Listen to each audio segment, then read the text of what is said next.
ఓం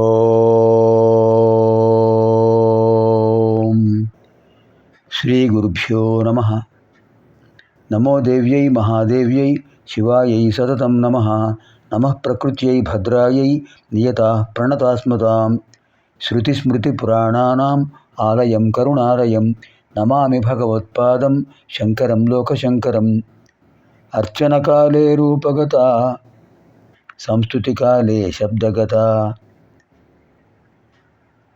చింతనకాలే ప్రాణగత తత్వవిచారే సర్వగత. ఓం ఐం హ్రీం శ్రీం శ్రీమాత్రే నమః. ఓం ఐం హ్రీం శ్రీం శ్రీమాత్రే నమః. ఓం ఐం హ్రీం శ్రీం శ్రీమాత్రే నమః. ఓం ఐం హ్రీం శ్రీం శ్రీమాత్రే నమః. ఓం ఐం హ్రీం శ్రీం శ్రీమాత్రే నమః. ఓం ఐం హ్రీం శ్రీం శ్రీమాత్రే నమః. ఓం ఐం హ్రీం శ్రీం శ్రీమాత్రే నమః. ఓం ఐం హ్రీం శ్రీం శ్రీమాత్రే నమః. ఓం ఐం హ్రీం శ్రీం శ్రీమాత్రే నమః. ఓం ఐం హ్రీం శ్రీం శ్రీమాత్రే నమః. ఓం ఐం హ్రీం శ్రీం శ్రీమాత్రే నమః. వాగ్భవకూటంలో ఉన్న మంత్రాలలో ఏకారంతో ప్రారంభమయ్యే మంత్రాల్లో ఇప్పటికి మనం 5వ శ్లోకంలో 5 మంత్రాలు, 6వ శ్లోకంలో 4 మంత్రాలు, 10 మంత్రాలు పూర్తయ్యాయి. ఇప్పుడు 7వ శ్లోకంలో ఉన్న మంత్రాలు వాటి యొక్క విశేషాలు తెలుసుకుందాం. ఏలా సుగంధి చికుర చైనః కూట వినాశిని. ఏలా సుగంధి చికుర చైనః కూట వినాశిని. ఏకభోగా చైకరస ఏకభోగా చైకరస చైకైశ్వర్య ప్రదాయిని చైకైశ్వర్య ప్రదాయిని. ఈ చకారం శ్లోకాల మధ్యలో ఉంటుంది. దానివల్ల మంత్రస్వరూపం తెలియడం లేదు అని అనిపిస్తుంటుంది మనకు. కానీ అనుష్ఠుప్ ఛందస్సులో చకారం రాకపోతే ఛందస్సు సక్రమంగా ఉండదు. ఆ చకారం విడదీస్తే అసలు మంత్రస్వరూపం గోచరిస్తుంది. ఏ విధంగా అయితే మనస్సులో కల్మషాలు ఉంటే భగవత్ స్వరూపం గోచరించదో, అలాగే ఈ చకారం ఉండటం వల్ల మంత్రస్వరూపం గోచరించదు. ఉంటుంది అక్కడ. పగలు నక్షత్రాలు కనిపించవు, లేకుండా ఉన్నాయా? చకారం విడదీశామనుకోండి, మేఘాలు దాటిన తర్వాత సూర్యుడు ఎలా కనిపిస్తాడో, మేఘాలు ఎప్పుడు శాశ్వతంగా అక్కడే ఉండవు కదా, సూర్యుడిని ఆవరించి వస్తుంటాయి పోతుంటాయి. మేఘాలు ఉన్నంతసేపు సూర్యుడి యొక్క కిరణాలు మనకు ప్రసరించవు. మేఘాలు తర్వాత విడిపోతాయి. మేఘాలు విడిపోగానే అద్భుతమైన జీవ కిరణాలు మనకు జీవాన్ని ఇస్తాయి. అంతే. అలాగే చ అనే అక్షరాన్ని అనుష్ఠుప్ ఛందస్సు కోసం వాళ్ళు వ్యాసుల వారు రాశారు. మంత్రస్వరూపం కావాలంటే చకారాన్ని పక్కన పెట్టేసి చకారం విడదీస్తే అసలు మంత్రస్వరూపం తెలుస్తుంది. ఇది జాగ్రత్తగా గురుముఖత తెలుసుకోవాలి. దీని సంస్కృతంలో ఉన్నాయి కనుక ఇదంతా కూడా ఛందస్సు. ఆ ఛందస్సులో సంధి పదాలు కూడా చూసుకోవాలి. చ ప్లస్ ఏక చైక.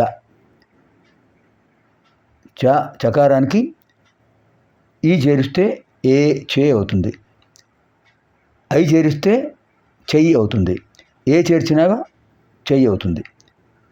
అలాంటి వృద్ధి సంధి పదాలు కనిపిస్తున్నాయి ఇక్కడ చూడండి.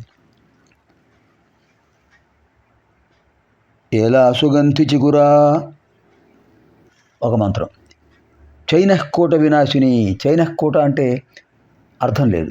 చ విడదీయండి. చ ఏనహ. చ విడదీస్తే ఏనః కూట వినాశిని. అది పదం, అది మంత్రం. ఏనః కూట వినాశిని. ఏకభోగా చైకరస. ఏకభోగా చ ఏకరస.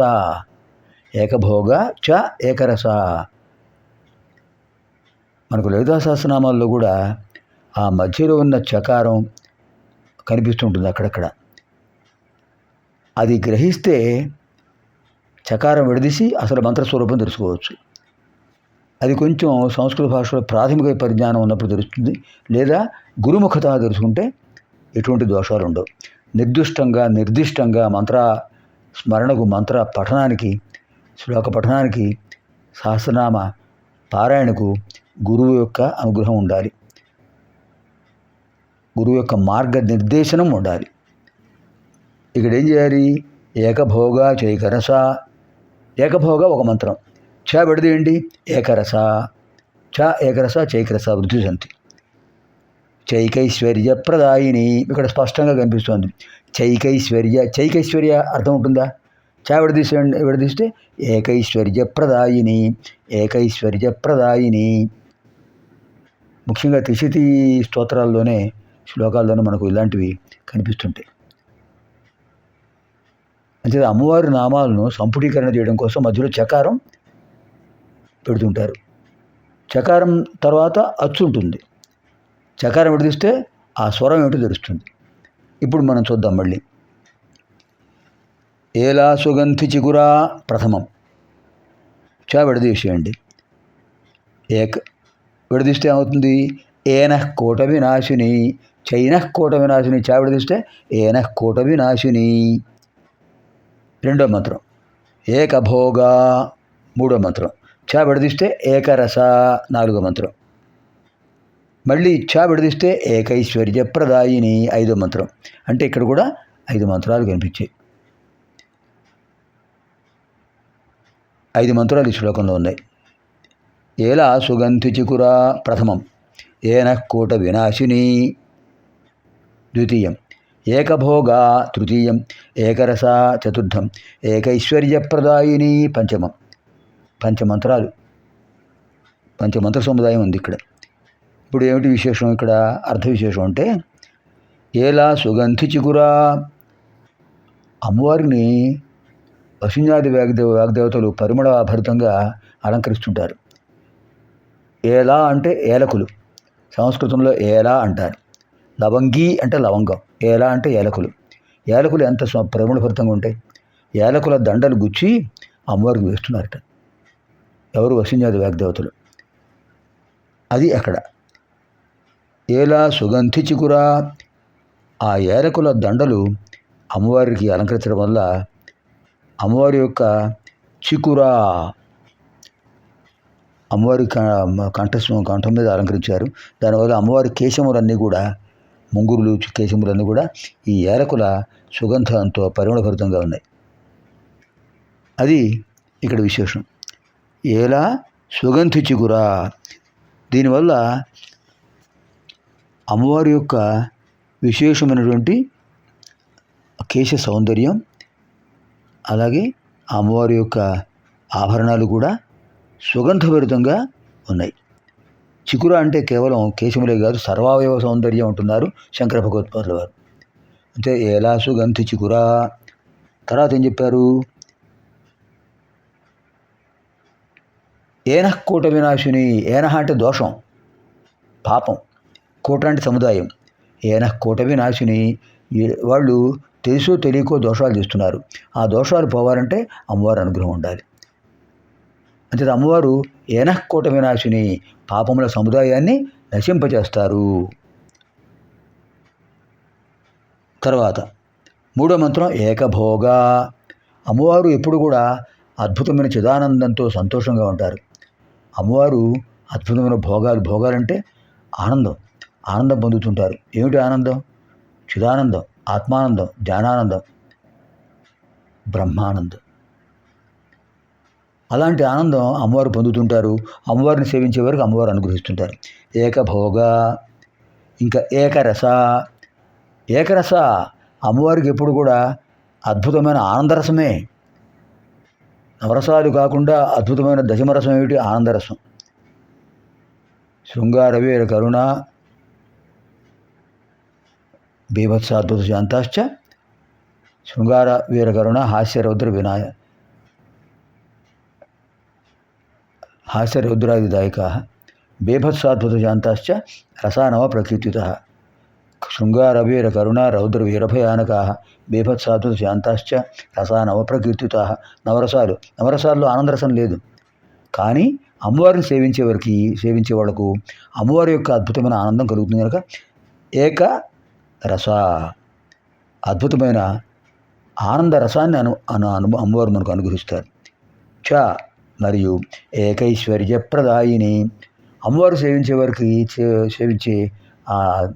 వాళ్ళు యోగులకు, ధ్యాన యోగులకు, భక్తి యోగులకు అమ్మవారు ఏకైక ఐశ్వర్యాన్ని ఇస్తారట. ఏమిటది? ఆధ్యాత్మిక ఐశ్వర్యం. లౌకికములైన ఐశ్వర్యాలు వస్తుంటాయి, పోతుంటాయి. ఆధ్యాత్మిక ఐశ్వర్యం వచ్చిందంటే పోదు. ఒకసారి త్రిశతి నామ వైశిష్ట్యాన్ని అర్థం చేసుకుని ప్రారంభిస్తే నిరంతరం మానం చేసుకుంటూనే ఉంటారు. ఎందుకు అలా చేస్తాం?